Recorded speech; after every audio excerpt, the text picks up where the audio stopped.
मेरे संस्कार बाबा के संस्कारों के समान हों। अनादि संस्कार कौन से हैं? बाबा के समान, यानी बाबा शांति का सागर है, बाबा प्रेम का सागर है, बाबा सर्वशक्तिवान हैं, बाबा कल्याणकारी हैं, रहम दिल हैं, दाता हैं।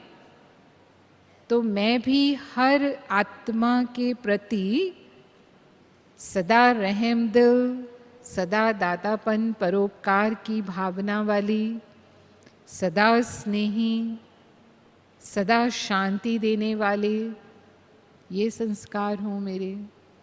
और इसकी बजाय अगर उल्टे संस्कार हो जाते हैं, सदा सुख देने वाले की बजाय हम कभी कभी दुख देने वाले भी बन जाते हैं, तो इसका मतलब मेरे पुराने संस्कार इमर्ज हो गए। शांति की बजाय अशांति दे रहे हैं, प्रेम की बजाय नफरत कर रहे हैं। तो ये चेकिंग है कि कितना मेरा संस्कारों पर अधिकार है, या मैं संस्कारों के वश हूँ। यानी मैं नहीं चाहती लेकिन फिर भी मेरे से हो जाता है, क्या करूँ, मेरी नेचर है। हम कहते हैं ना चाहते हुए भी मेरे से हो जाता है। मैं कंट्रोल तो करती हूँ लेकिन फिर भी होता नहीं है। मेहनत कर रही हूँ, हो जाएगा, कभी तो हो ही जाएगा, ऐसे सोचते हैं ना। तो बाबा कहता है कि इसका मतलब बहुत काल का अभ्यास होगा, तब समय पर हम जैसा चाहेंगे वैसे संस्कार हमारे इमर्ज होंगे, नहीं तो वो संस्कार हमें धोखा दे सकते हैं। ऐसे ही हमारे कानों से हम क्या सुने, स्पष्ट श्रीमत है बाबा की। क्या सुनना है? ज्ञान की बातें सुनना है। कान जो हैं वो पर चिंतन न सुने, कनरस की बातों में न जाएं।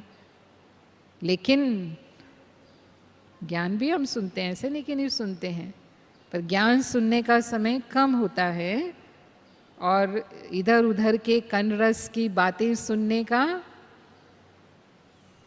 आनंद ज़्यादा होता है शायद कई बार। कहते हैं निंदा का रस भी बहुत बड़ा रस है। कोई किसी का समाचार सुनाएगा तो बड़े इंटरेस्ट से हम सुनेंगे, जबकि हमारा उससे कोई लेना देना नहीं है ना, हम उसके कोई जिम्मेवार नहीं हैं, लेकिन फिर भी ऐसी बातें हम सुनते हैं। और न सिर्फ सुनते हैं, कई बार फिर इधर की उधर भी करते हैं। और जब हम इधर की उधर करते हैं तब फिर क्या होता है, एक की दो लगाते हैं। कई बार कहते हैं ना कि जो कहने वाला है कभी भी वो बात को वैसे के वैसे नहीं कहता है, उसमें ज़रूर वो मिक्स करता है। और कई बार वो बातें राज की होती हैं जो नहीं फैलनी चाहिए। मानो समझो किसी की कमज़ोरी की बात है, हमारे परिवार की कमज़ोरी क्या हम बाहर ले जाते हैं? हम सोचते हैं नहीं, मेरे परिवार की बात बाहर नहीं जानी चाहिए, ये भी हमारा परिवार है, दैवी परिवार है, ईश्वरीय परिवार है। और अगर हम ऐसी बातें आपस में करते हैं, फैलाते हैं, तो हम क्या कर रहे हैं? वातावरण को कमज़ोर कर रहे हैं, वायुमंडल को हम कमज़ोर कर रहे हैं। तो बाबा कहता है वो भी मेरा विकर्म का खाता बनता है। एक सूक्ष्म बोझ आत्मा पर चढ़ता है जो हमें उस समय फील नहीं होता है। उस समय तो हम मज़ा लेते हैं उसका, लेकिन बाद में हम सोचते हैं कि योग लगता नहीं, बुद्धि एकाग्र होती नहीं। क्यों नहीं हो रही है? क्योंकि हमने अवज्ञा की। देखने में लगता है छोटी बात, यूं ही तो बातें कर रहे थे बैठ के, कुछ थोड़ी पाप किया है।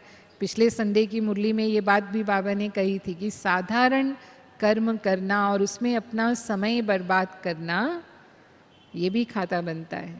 ये भी ब्राह्मण आत्माओं के लिए, ब्राह्मण आत्माओं के लिए नहीं। ब्राह्मण आत्माएं माना सदा समर्थ कर्म करने वाले, सदा श्रेष्ठ कर्म करने वाले।